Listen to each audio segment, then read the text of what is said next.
L'aloe vera est considérée depuis des millénaires comme une plante médicinale mythique. Déjà, les Aztèques l'utilisaient comme remède miracle contre beaucoup de maladies. Dans la médecine populaire, elle est connue pour ses propriétés désintoxicantes, purifiantes, dégraissantes et désacidifiantes. Aujourd'hui, on sait également qu'elle exerce une influence positive à la fois sur le taux de sucre et le taux de graisse dans le sang, par exemple le cholestérol. Mais il faut préciser qu'il existe différentes sortes d'aloe vera. La véritable aloe vera, l'aloe barbadensis, est un lys du désert et est cultivée dans les régions sèches, notamment en Amérique centrale et en Amérique du Sud.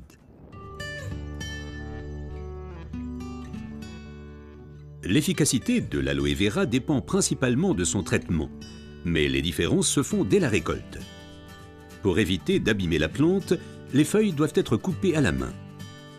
Comme la pellicule supérieure de la feuille contient de l'aloïne toxique qui protège la plante contre les animaux et a un effet laxatif pour l'être humain, il faut bien séparer l'enveloppe du gel intérieur. Le gel est du reste l'élément le plus précieux de l'aloe vera. Il contient à lui seul plus de 150 composants importants et bénéfiques pour la santé tels que vitamines, enzymes, polysaccharides et oligoéléments. Et c'est précisément cette combinaison unique, cette association de différentes substances qui entraîne l'effet médicinal. L'un des composants les plus importants est l'acémanal. Il a une influence positive sur le système immunitaire et diminue d'autre part les inflammations et les radicaux libres. Le résultat, une amélioration de l'apport en oxygène. Observons ce phénomène de plus près. Le sang assimile l'oxygène dans le poumon et le transporte à travers les vaisseaux sanguins vers les cellules. Les gros vaisseaux se divisent et deviennent de plus en plus petits pour devenir enfin des vaisseaux capillaires. Les capillaires sont les plus petits vaisseaux sanguins. C'est là qu'a lieu le transfert de l'oxygène du vaisseau sanguin vers les cellules.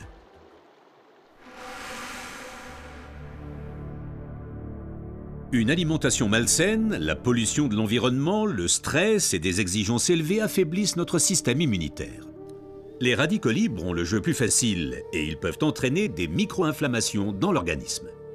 Ces inflammations altèrent les vaisseaux et entraînent un épaississement des parois des capillaires. Ce gonflement rétrécit le vaisseau et les globules rouges circulent plus lentement à travers les capillaires, entraînant une baisse de l'alimentation en oxygène. Et c'est là que l'aloe vera intervient. Elle réduit le gonflement des parois des capillaires.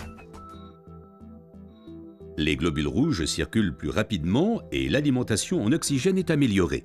Les toxines et les impuretés sont évacuées plus rapidement. De récentes études indiquent que d'autres substances naturelles peuvent encore améliorer l'effet de l'aloe vera. Parmi ces substances, il faut citer tout d'abord le silicium, mais aussi l'huile d'onagre et enfin les minéraux basiques. Observons tout d'abord le silicium d'un peu plus près. Le silicium est indispensable à l'organisme. C'est un élément structurant.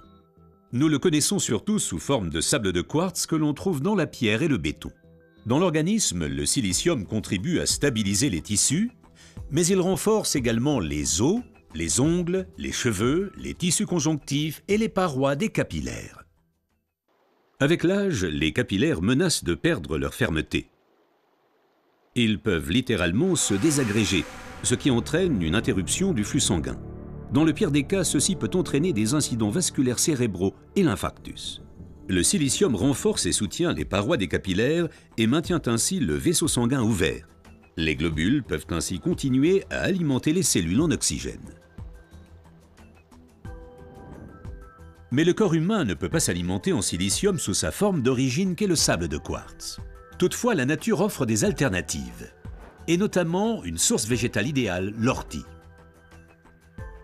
Car elle est riche en silicium naturel, mieux assimilable par l'être humain.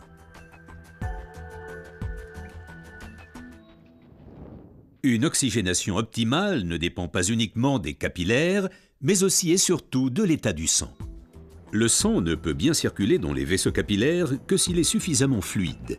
Certaines substances peuvent améliorer la fluidité du sang, l'huile d'onagre avec ses acides gras insaturés et naturellement les minéraux basiques.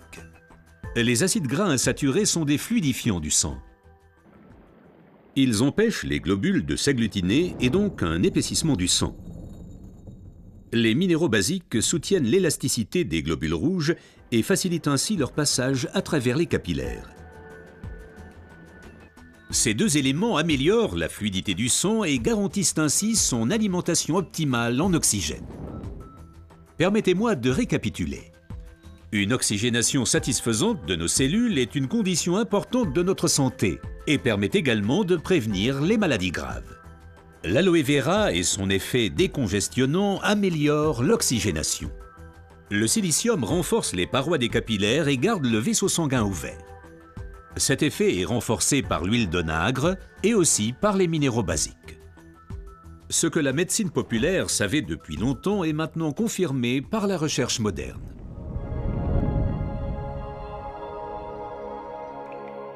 L'aloe vera améliore l'apport en oxygène et donc votre santé. Car l'oxygène signifie la vie. Faites confiance à l'aloe vera.